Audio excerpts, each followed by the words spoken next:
Notre Père, merci pour ta présence. Merci pour la vie que tu nous donnes en Jésus. Nous voulons te louer, Seigneur, pour cela. Merci de nous bénir par ta parole, qui est une source de vie. Seigneur, merci de nous parler. Merci de nous réjouir par ta parole. Et merci de toucher les cœurs, Seigneur, par ta parole, afin que Jésus soit glorifié. C'est en son nom que nous te demandons ces choses. Amen. Dans notre société actuelle, nous avons souvent facile à croire à beaucoup de choses, à des banalités. On croit souvent facilement à des découvertes scientifiques, historiques. On croit que l'Amérique a été découverte par Christophe Colomb. On croit que l'Afrique est le berceau de l'humanité parce que l'os le plus ancien a été découvert en Tanzanie. On croit facilement, et les uns et les autres dans notre société croient vouloir vivre leur vie à la lumière des pensées philosophiques des philosophes de lumière. Cependant, il est difficile dans notre société que les gens puissent croire en Jésus, le Messie et le Fils de Dieu. Le message de ce matin, je l'ai intitulé, en tout cas le passage dans lequel je vais aborder, c'est le thème qui ressort. Croyons pour avoir la vie. Croyons pour avoir la vie. Athanase nous a déjà précédé dans ses propos sur Jean 9. Je vous invite à ouvrir vos Bibles dans 1 Jean, le chapitre 5. Nous allons lire les 13 premiers versets. Vous vous souvenez, au chapitre 4, nous avons parlé dernièrement des raisons qui devraient nous pousser à aimer Dieu, à aimer nos frères et nos sœurs. On a vu que Dieu est amour. Dieu nous aime tant. On a vu que l'amour est un commandement de Dieu. Et nous abordons ce matin le chapitre 5. Lisons les 13 premiers versets. Quiconque croit que Jésus est le Messie est né de Dieu, et si quelqu'un aime un père, il aime aussi son enfant. Nous reconnaissons que nous aimons les enfants de Dieu au fait que nous aimons Dieu et respectons ses commandements. En effet, l'amour envers Dieu consiste à respecter ses commandements. Or, ces commandements ne représentent pas un fardeau, puisque tout ce qui est né de Dieu remporte la victoire contre le monde. Et la victoire qui a triomphé du monde, c'est votre foi. Qui est victorieux du monde? N'est-ce pas celui qui croit que Jésus est le Fils de Dieu? C'est lui, Jésus-Christ, qui est venu à travers l'eau et le sang, non avec l'eau seulement, mais avec l'eau et le sang. Et c'est l'Esprit qui en rend témoignage parce que l'Esprit est la vérité. Ainsi, ils sont trois à rendre témoignage. L'Esprit, l'eau et le sang. Et les trois sont d'accord.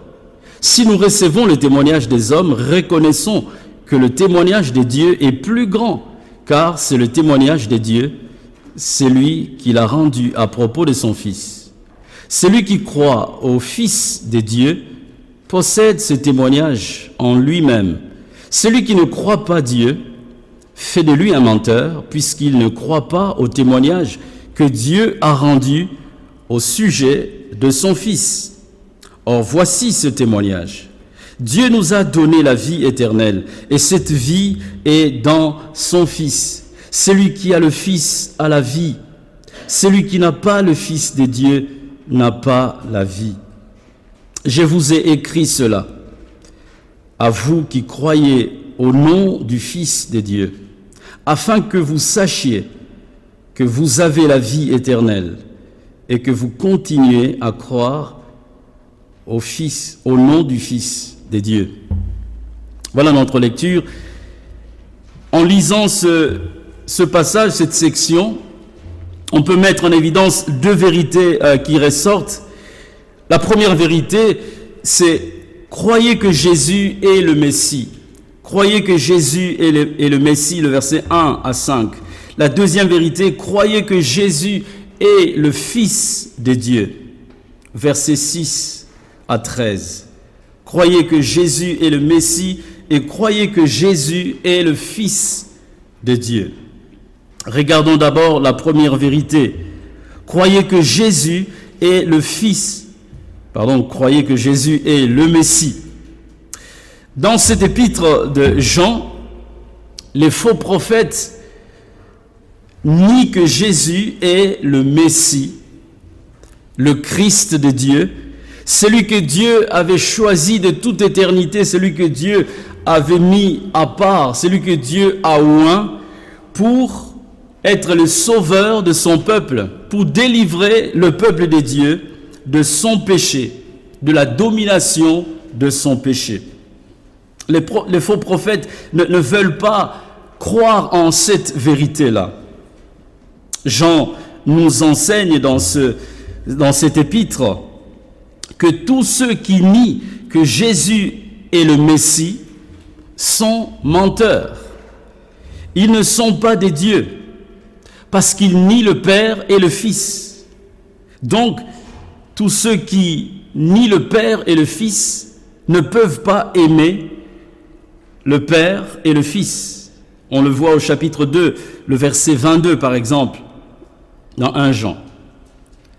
Mais Jean nous montre que quiconque croit que Jésus est le Messie est né des dieux.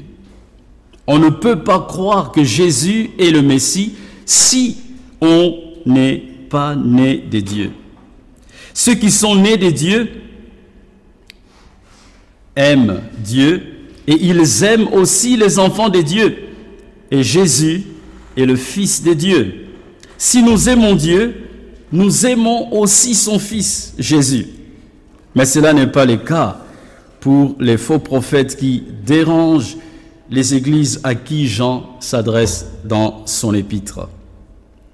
Et Jean nous montre que l'amour envers Dieu consiste à respecter les commandements de Dieu.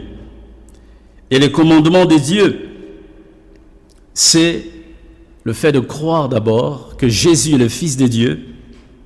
Et c'est aussi le fait de nous aimer les uns et les autres. Jean nous le signale dans 1 Jean chapitre 3, le verset 22. Si nous sommes nés de Dieu, nous devons aimer Dieu, nous devons aimer les enfants de Dieu.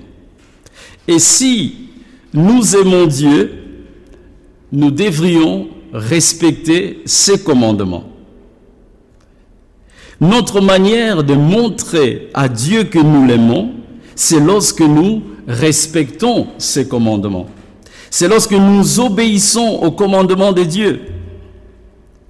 Celui qui aime Dieu doit respecter ses commandements. C'est une conséquence qui est logique. Et Jean nous fait voir que les commandements de Dieu ne sont pas un fardeau. Les commandements de Dieu ne représentent pas une charge, un poids, n'est pas lourd à obéir. Pourquoi? Tout simplement parce que nous sommes nés de Dieu. Nous avons reçu la nature de Dieu en nous.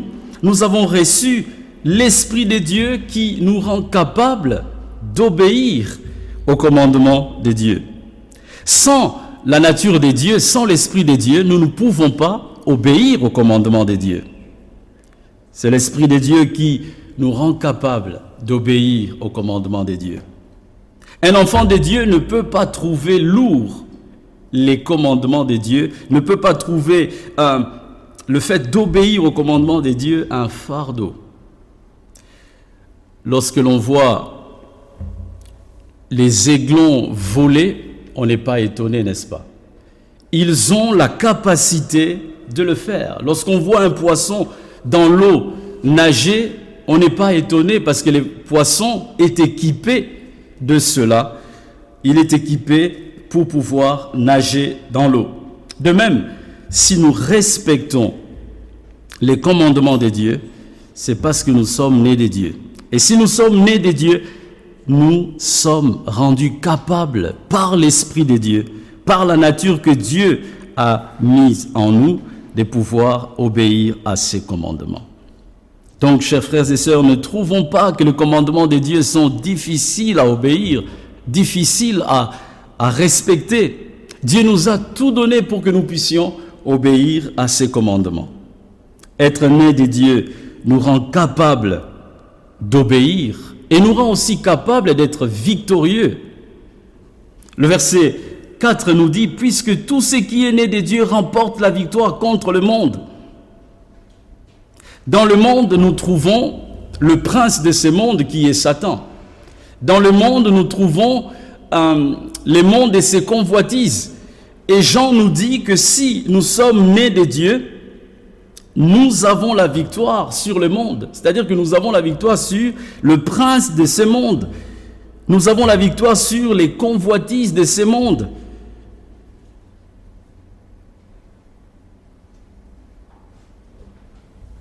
La victoire que Jésus a remportée sur la croix du Calvaire devient notre victoire tout simplement parce que nous plaçons notre foi en Jésus-Christ. Mais celui qui ne croit pas que Jésus est le Messie, il ne peut pas être victorieux du monde. Il est esclave du monde au lieu d'être victorieux contre le monde. La foi. Avoir la foi en Jésus comme étant le Messie fait de nous des enfants de Dieu, fait de nous des hommes et des femmes qui sont nés de Dieu, qui appartiennent à Dieu, qui font partie de la famille de Dieu. Avoir la foi en Jésus nous donne la victoire sur le monde ainsi que tout ce qui est dans le monde. Donc, sans la foi en Christ, nous ne pouvons pas être nés de nouveau. Nous ne pouvons pas appartenir à Dieu. Nous ne pouvons pas être enfants de Dieu. Nous ne pouvons pas dire que nous sommes chrétiens ou que nous appartenons à Dieu. C'est impossible. Ce qui fait de nous enfants de Dieu, c'est le fait d'avoir la foi en Jésus, le fait de confesser Jésus comme étant le Messie, c'est-à-dire le Sauveur que Dieu a choisi pour nous libérer de notre péché. Parce que le péché nous rend esclaves. Le monde nous rend esclaves. Satan nous rend esclaves. Le fait de placer notre confiance en Jésus nous libère de ces liens dans lesquels nous étions liés. Avoir la foi, c'est placer sa confiance en Jésus-Christ comme son Seigneur et son Sauveur pour le pardon de ses péchés. Jean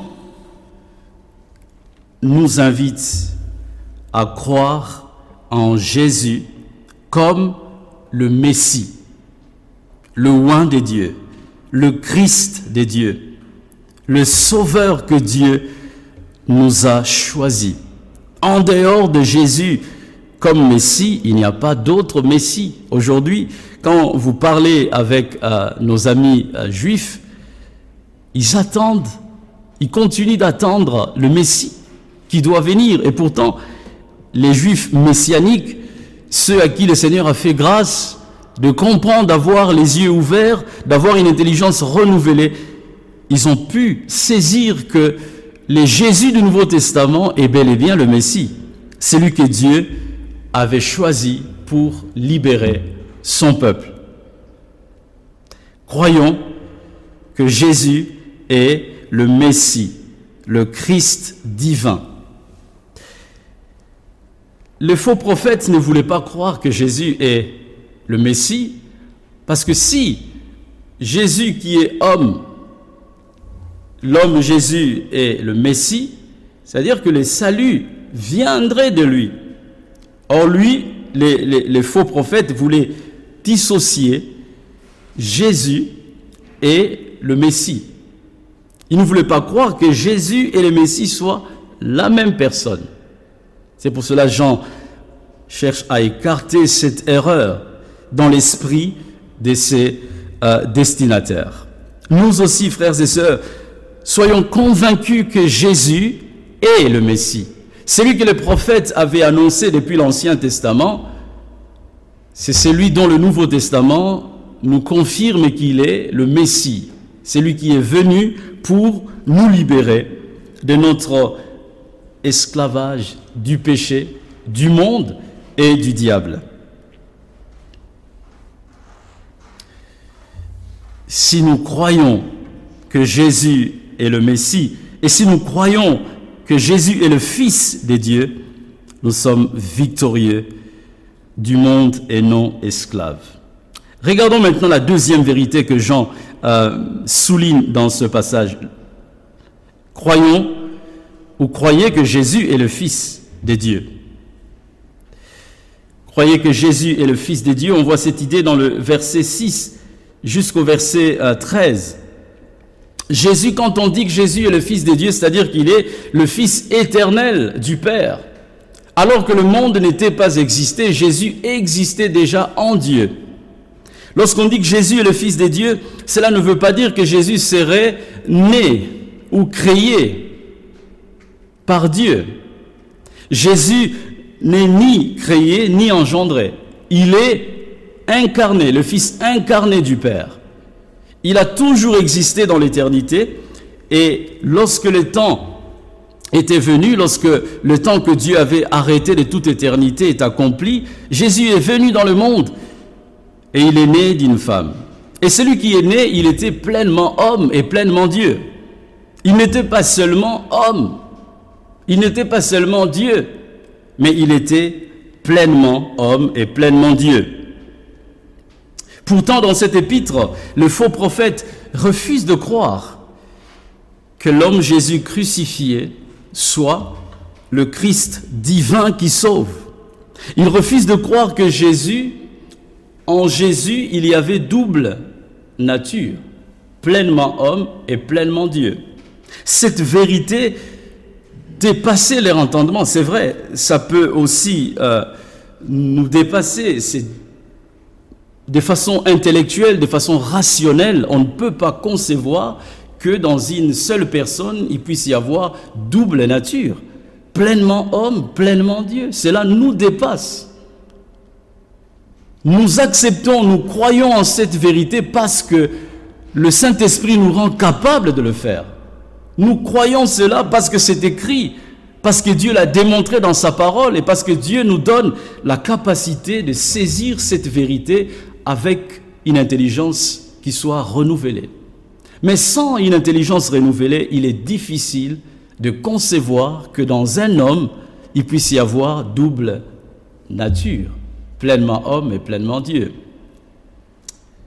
Et à l'époque où Jean écrit, les faux prophètes, les prétendus prophètes avaient du mal à concevoir que dans Jésus, dans l'homme Jésus, il puisse y avoir double nature.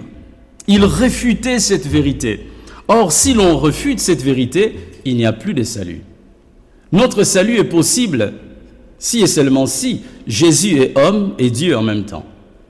Si Jésus n'est pas Dieu, si Jésus n'est pas un homme, nous ne pouvons pas être sauvés. Parce que Dieu était en Christ, il a réconcilié le monde avec lui-même. Dieu qui est esprit est devenu un être humain pour réconcilier les hommes avec lui-même. Donc il fallait qu'il soit à la fois homme et à la fois Dieu pour nous réconcilier avec lui-même et pour rendre les saluts possibles. Ça peut être compliqué à saisir avec notre intelligence de façon rationnelle, mais lorsque l'Esprit de Dieu nous touche, lorsque nous sommes nés de Dieu, cette vérité nous devient accessible et compréhensible. Pour le faux prophète, Jésus et Christ sont deux personnes différentes. Pour le faux prophète, l'homme Jésus aurait été revêtu de l'esprit du Christ durant tout son ministère, pendant 3 ans de son ministère. Et le jour où Jésus était crucifié à la croix, l'esprit du Christ aurait quitté Jésus, homme Jésus, pour que ce soit simplement un homme qui soit crucifié et pas Jésus-Christ. Ça, c'est ce que le faux prophète croyait. Jean ne veut pas que les frères et sœurs, le croyant, tombent dans cette erreur. Celui qui était crucifié à Golgotha, c'est un homme qui est pleinement homme et pleinement Dieu. C'est cela la vérité. Ne pas affirmer cela, c'est remettre en cause et l'humanité de Jésus et la divinité de Jésus. Chers amis, dans l'histoire de l'Église, il n'y a pas des doctrines qui ont fait couler d'encre comme la doctrine du Christ. Pourquoi?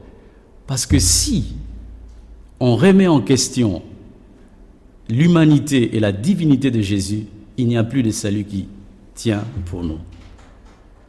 Notre salut est possible et valable si et seulement si Jésus est pleinement homme et pleinement Dieu.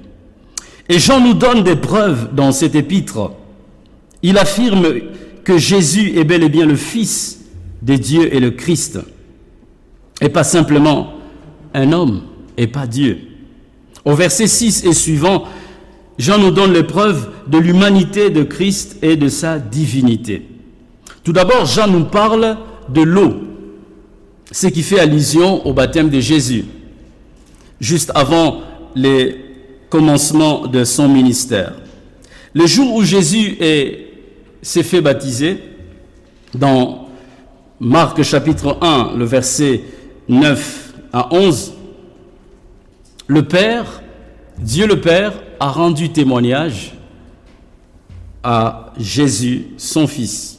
Il dit ceci: « Tu es mon Fils bien-aimé, tu as toute mon approbation. » Et lorsque Dieu rendait témoignage que Jésus était le Fils de son affection, la colombe est venue sur Jésus comme pour attester la présence du Saint-Esprit. Donc on avait là au début du ministère de Jésus, Dieu le Père qui rend témoignage que Jésus est son Fils, et on avait là aussi l'approbation de Dieu le Saint-Esprit qui était présent, et on avait aussi la présence du Dieu le Fils. Jean fait allusion au baptême de Jésus. Ensuite, Jean nous parle du sang, ce qui fait allusion à la crucifixion de Jésus. Le jour où Jésus était crucifié, Jésus a poussé un grand cri et il s'est expiré. Et lorsque Jésus poussait ce cri, il y avait un officier romain qui se tenait en face de Jésus. Il a entendu le cri que Jésus avait poussé et il a vu la manière dont Jésus était expiré. L'officier romain a dit ceci dans Marc chapitre 15, verset 39. Cet homme était vraiment le Fils de Dieu. Cet homme était vraiment le Fils de Dieu. Un homme a rendu témoignage après avoir vu la manière dont Jésus a souffert, la manière dont les choses se sont déroulées. Il est poussé certainement par l'Esprit de Dieu pour témoigner ainsi. Cet homme était vraiment le Fils de Dieu. De plus, Jean nous parle du témoignage de l'Esprit. Dans Jean chapitre 15, le verset 26 et 27, Jésus disait à ses disciples: « Quand sera venu les défenseurs que je vous enverrai de la part du Père, l'Esprit de la vérité qui vient du Père, il rendra témoignage de moi. Et vous aussi, vous me rendrez témoignage parce que vous êtes avec moi depuis les débuts. » Donc le Saint-Esprit a rendu témoignage dans le cœur des disciples de Jésus comme quoi Jésus était le Fils de Dieu. Et le Saint-Esprit l'a fait aussi dans les cœurs de toute personne qui croyait en cela. C'était poussé par le Saint-Esprit que les hommes ont pu rendre témoignage que Jésus est bel et bien le Fils de Dieu. Jean affirme que les témoignages rendus lors du baptême, les témoignages rendus lors de la crucifixion et les témoignages que l'Esprit rend concernant Jésus-Christ comme étant le Fils de Dieu, c'est trois témoignages où ces trois événements concordent.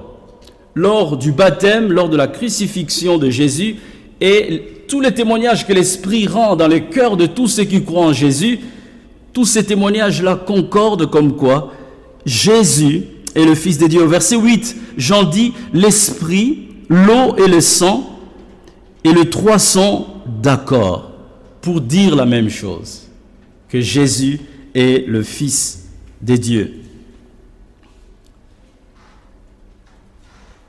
Par ailleurs, Jean nous montre que tout homme qui est né de nouveau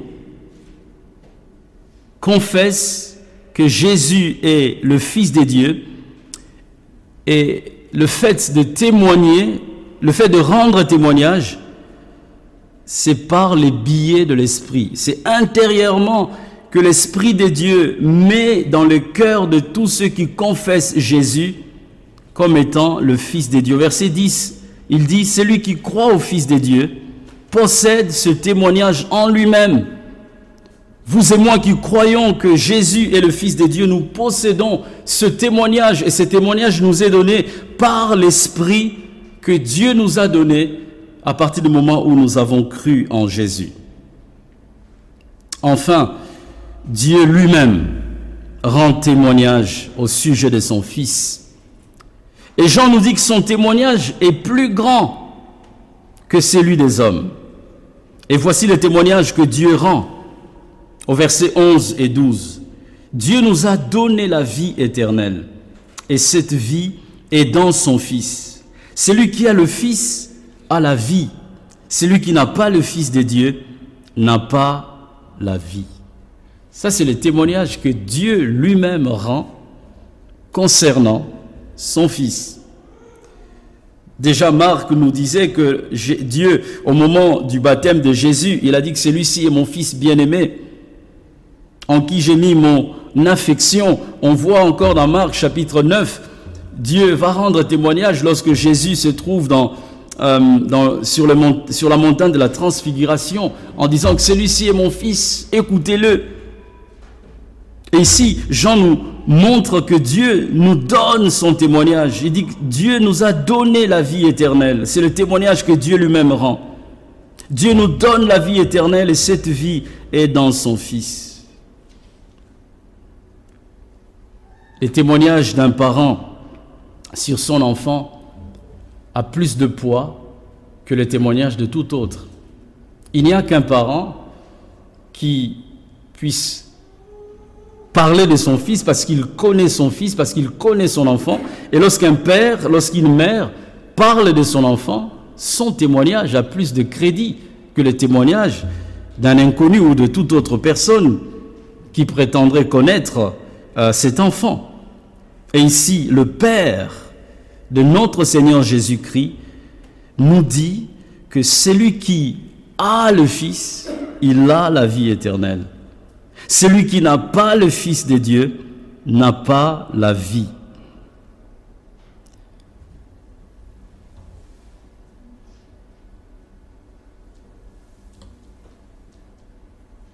Est-ce que vous croyez que Jésus est le Fils de Dieu? Chers amis, si nous pouvons recevoir les témoignages des hommes, nous devrions aussi recevoir les témoignages de Dieu. Nous devons comprendre que le témoignage de Dieu est plus grand que celui des hommes. Jean nous invite, si nous ne croyons pas encore, à croire que Jésus est le Fils de Dieu. Jean nous invite à croire que si nous croyons que Jésus est le Fils de Dieu, Dieu nous donne la vie éternelle. Une vie sans fin, une vie éternelle dans la présence de Dieu pour toujours. Et cette vie se trouve dans le Fils de Dieu, dans la personne de Jésus-Christ. En dehors de Jésus, il n'y a pas de vie éternelle. En dehors de Jésus, c'est la mort éternelle qui nous guette. La raison pour laquelle nous devrions croire que Jésus est le Fils de Dieu, C'est parce que Dieu lui-même l'a déclaré, et c'est parce que, en croyant que Jésus est le Fils de Dieu, nous avons la vie, une vie éternelle. Mais si nous ne croyons pas que Jésus est le Fils de Dieu, au lieu d'avoir la vie, ce ne serait pas la vie. Écoutez ce que Jean nous dit dans Jean chapitre 3, le verset 36. Il est écrit, « Celui qui croit au Fils a la vie éternelle.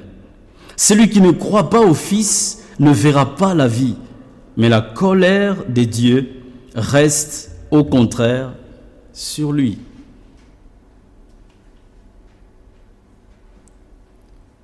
Un choix se présente devant nous. Si vous n'avez pas encore cru en Jésus comme le Fils de Dieu, vous devez savoir qu'en croyant que Jésus est le Fils de Dieu, vous aurez la vie éternelle. Mais si vous refusez de croire que Jésus est le Fils de Dieu, au lieu d'avoir la vie éternelle, ce serait la colère de Dieu, le jugement de Dieu qui va demeurer sur vous. Vous avez le choix de la vie qui se présente devant vous. Soit la vie éternelle, soit la séparation éternelle avec Dieu. Mais pour avoir la vie éternelle, il faut tout simplement croire, placer sa confiance en Jésus comme étant le Fils de Dieu. Celui qui est mort à la croix pour porter nos péchés. Celui qui a pris sur lui le jugement que nous méritions. Et en croyant que Jésus est le Fils de Dieu, Dieu nous donne la vie et le jugement de Dieu ne sera plus sur nous. Ce matin, le Seigneur vous invite à faire un choix, celui de croire en son Fils comme étant le Messie et comme étant le Fils éternel de Dieu. Si vous voulez avoir la vie éternelle. Et moi, je voudrais vous supplier ce matin, si vous n'avez pas encore placé votre confiance en Jésus, faites-le. N'attendez pas demain. N'attendez pas le lendemain parce que le demain ne nous appartient pas. Confessez Jésus comme Fils de Dieu, comme le Messie. Ainsi vous aurez la vie éternelle. On peut le faire quand on est encore jeune.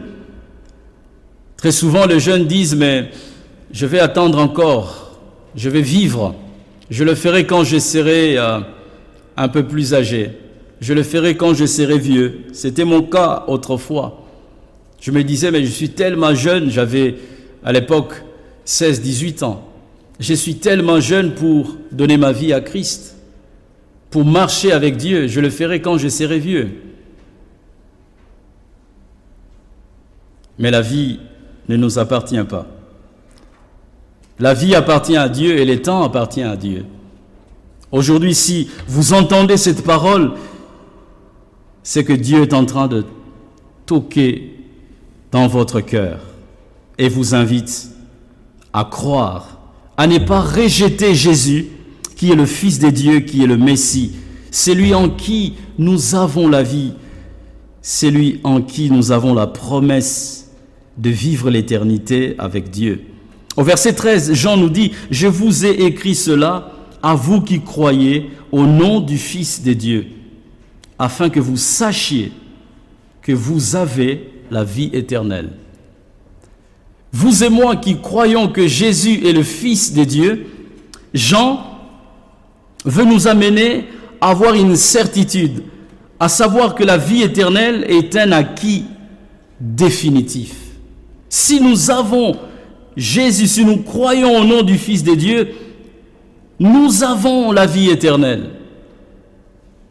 La vie éternelle nous est acquise. Ce n'est pas que Dieu nous donnera la vie éternelle demain ou après-demain, après le purgatoire. Il verra si les œuvres qu'on aura accomplies étaient suffisantes pour juger à ces moments-là de nous donner la vie ou pas. Non. Jean nous dit, je vous ai écrit cela à vous qui croyez au nom du Fils de Dieu, afin que vous sachiez que vous avez la vie éternelle. Donc si nous croyons en Jésus, nous avons la vie éternelle.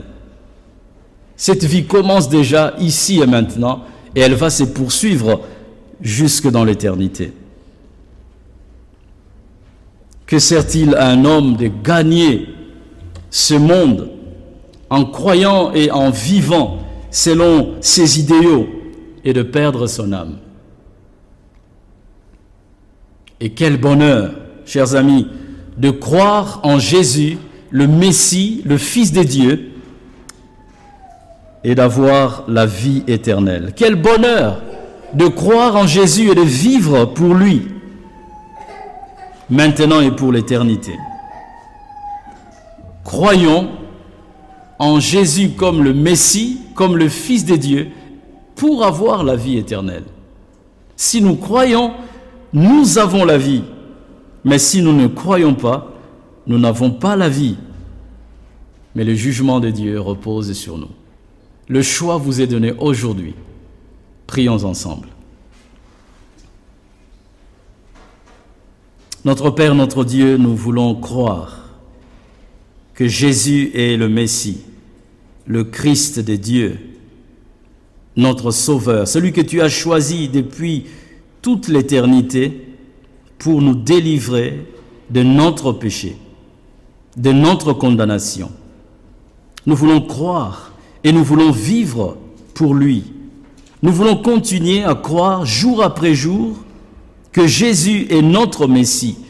Nous voulons croire et continuer à croire que Jésus est le Fils de Dieu et par lui nous avons la vie éternelle. Par lui nous avons le pardon de nos péchés.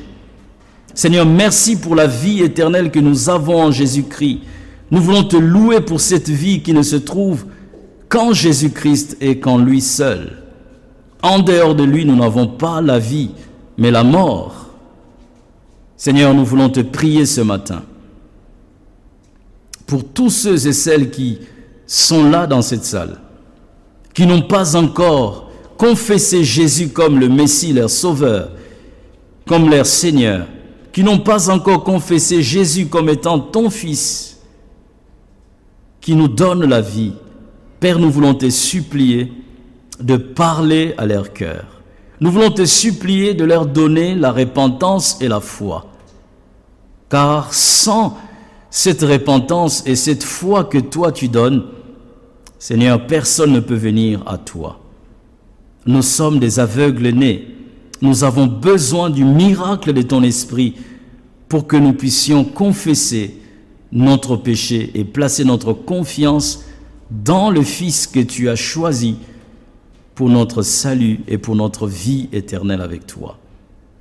Seigneur, bénis ta parole dans nos cœurs et donne-nous de nous réjouir dans ton Fils, celui en qui est attachée la promesse de la vie éternelle.